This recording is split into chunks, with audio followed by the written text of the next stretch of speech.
Welcome back. Let's talk about the Circum-Pacific Orogenic Belt. Sounds fancy, right? Well, let's clear that up. So, circum as in like circumference, as in around, Pacific, meaning the Pacific Plate, or the Pacific Ocean as we now know it, orogenic, mountainous, belt, kind of continuous mountain chains.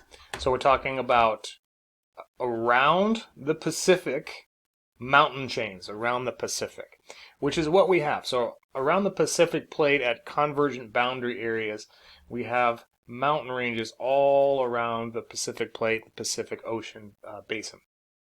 And these are, for the most part, almost all volcanic. So this is actually one of the most volcanically active places on Earth, the Circum-Pacific Orogenic Belt, also sometimes known as the Ring of Fire.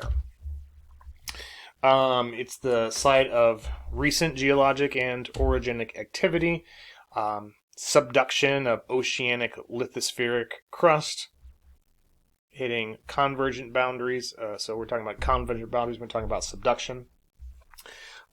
It's accompanied by deformation and igneous activity, volcanic activity.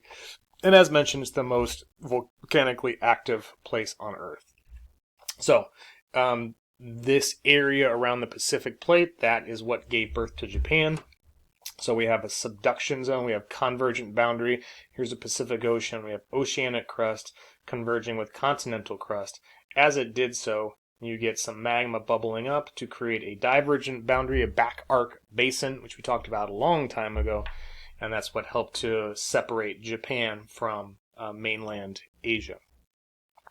So we have an oceanic to continental convergent boundary over there. The Aleutian Islands, just off of Alaska. So this is the state of Alaska. This long arm of islands are the Aleutian Islands. These are a series of volcanic islands. We have a convergent boundary. The Pacific Plate is converging with the North American Plate. In this case,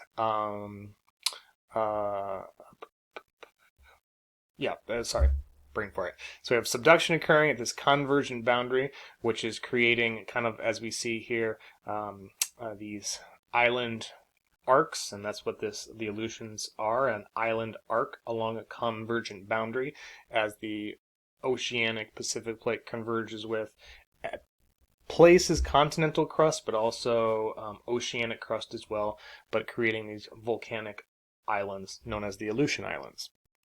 So that's kind of, so we talked about the east side of the Pacific Ocean, we talked about the north side of the Pacific Ocean. What about we talked about the west side of the Pacific Ocean, where Japan is, the north side of the Pacific Ocean, where Alaska is. Now, what about the east side of the Pacific Ocean? So, where we have the Cascade Mountain Range and the volcanic activity in the Cascades. Just a reminder that the Farallon Plate still existed around 40 million years ago. We touched on that a little bit during the laramide orogeny discussion in Unit 11. We'll talk about a little bit more here as well. Farallon Plate subducted, kind of broke off. Remnants of the Farallon Plate became the Juan de Fuca and the Cocos Plate in the south, but that small but mighty Juan de Fuca is still converging with the North American Plate, getting a subduction zone. That oceanic crust is denser than continental crust, dipping down, melting, forming magma, coming back up, forming volcanoes.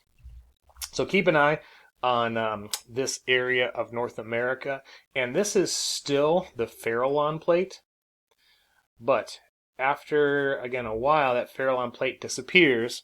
It kind of splits into two, the Juan de Fuca and the Cocos Plate, and now we have that small but mighty Juan de Fuca converging in on North America, creating volcanoes here. All right. And then even further south on the east side of the Pacific, we have the Andes Mountains. Same story, convergent boundary, oceanic crust converging with continental crust. We're getting a subduction zone, so we get a lot of these coastal mountain ranges, the Andes Mountain Range, which are also volcanic because we have a plate converging with the South American Plate. It's being subducted. Volcanoes are occurring. So all around the Pacific plate, the Circum-Pacific Orogenic belt, we have mountains, and most of them are volcanic, and so all of these start to kind of pop up and get in place during the Cenozoic. Okay, so let's go ahead and pause here, and when we do, we'll come back, we'll talk about the Laramide orogeny, which extended a little bit into the Cenozoic. We talked about it in the Mesozoic, but we'll talk about its finality now in the Cenozoic. I'll see you back here in just a second.